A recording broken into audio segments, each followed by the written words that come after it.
당일은 인도 여행의 종착지이자 시작점이었던 뉴델리로 넘어가는 날이다.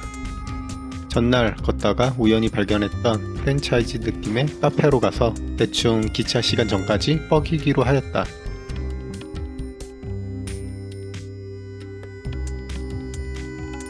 이후 2시간 정도 기차를 타고 뉴델리역에 하차한 뒤 파르간지 안에 마지막 숙소로 들어가 쉬었다.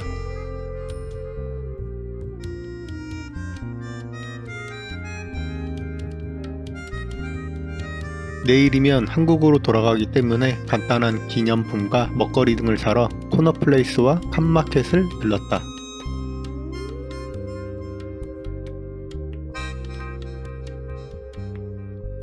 이후 시간이 남아돌아 간디 승리띠라는 곳을 방문했는데 이곳은 간디가 암살당하기 전까지 지내던 곳이었다.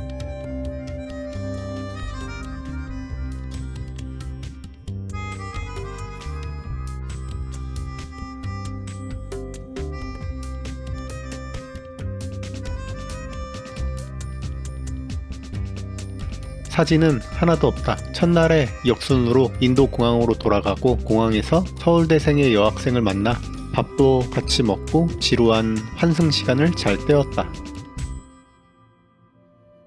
이렇게 인도 여행 편이 끝났습니다. 첫 시리즈를 개떡같이나마 어쨌든 끝을 봐서 속이 후련하긴 하지만 다른 여행지에 대한 영상은 다시 좀 생각을 해보게 되었습니다.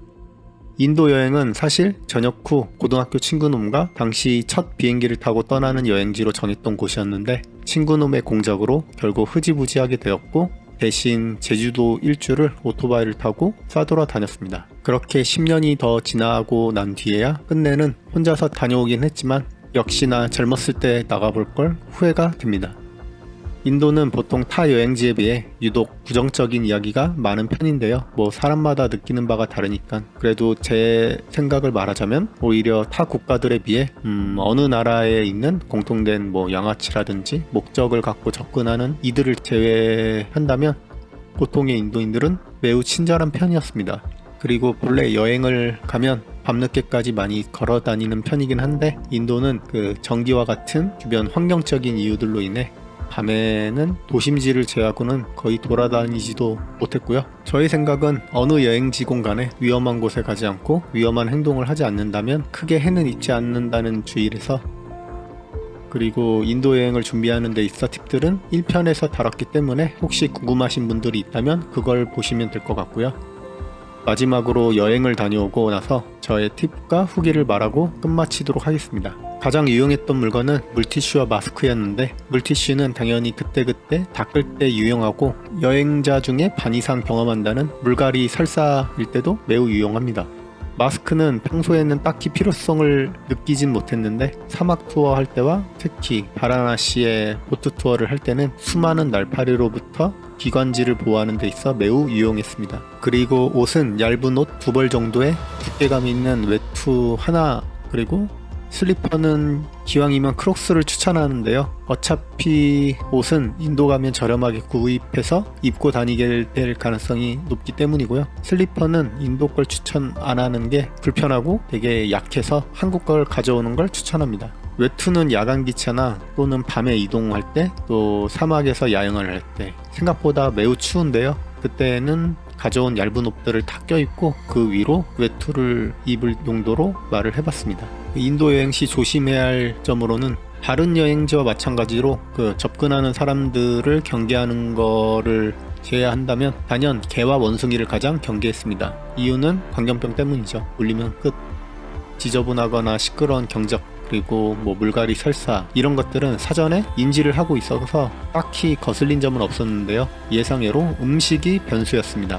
저에겐 라시나 짜이 등은 무난했지만 주식들은 대체로 간이 세고 느끼한 편이라서 금방 질리는 맛이었고, 제가 반 농담으로 지인들에게 인도 여행을 다녀온 사람 중 음식이 맛있다고 한 사람들은 다 뻥이라고 말을 하곤 했는데요. 그 근거로 제가 가본 다른 나라들은 그 지역에 한식당을 한 곳도 찾기 어려웠던 반면 인도, 특히 제가 방문했던 북인도, 라자스탄 쪽은 거의 모든 곳에 한식을 운영하는 곳이 있었습니다. 이는 한국인들이 얼마나 많이 방문하는지를 짐작할 수 있겠죠.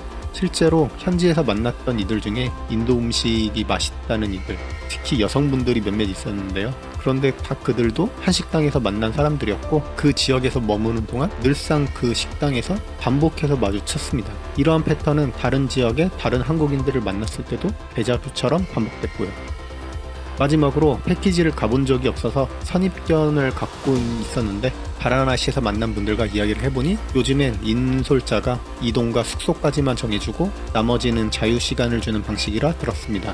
그래서 혼자 오기 무섭거나 아니면 저처럼 혼자 다니는 걸 심심해하는 이들에겐 꽤 좋은 방안이라고 생각됐고요. 향후 아프리카나 남미로 여행을 가게 된다면 한 번쯤은 저도 알아는 볼 것 같습니다. 뭐 할지 안 할지는 모르겠지만. 언제였나 최여진 배우가 이시영 배우와 EBS였나 어디에서 인도 여행을 간 프로그램이 있었는데요. 그때 바라나시에서 최여진 배우가 한 말 중에 대충 내용이 뭐 죽을 만큼 사랑하는 사람이 있는데 그 사람이 본인에게 인도 여행을 다시 가자고 한다면 이별을 생각할 것 같다라는 말을 우스갯소리로 한 적이 있습니다. 인도 여행은 저에겐 예상했던 만큼 그냥 시끄럽고 지저분했지만 당시 그걸 원해서 갔기 때문에 그 모든 게 다 좋았고요. 또 예상외로 중심지를 벗어나면 되게 여유로우면서도 친근한 분위기를 느낄 수 있던 점도 좋았습니다. 여행 내내 인생에서 가장 강력한 설사를 맞이하면서도 또 평소에는 잘 마시지 않는 탄산을 매일매일 마시고 다녔지만 무사히 다녀왔고 뭐 좋은 기억들이 몸이 배어 있기 때문에 좋은 기억들로 자리매김된 여행지입니다.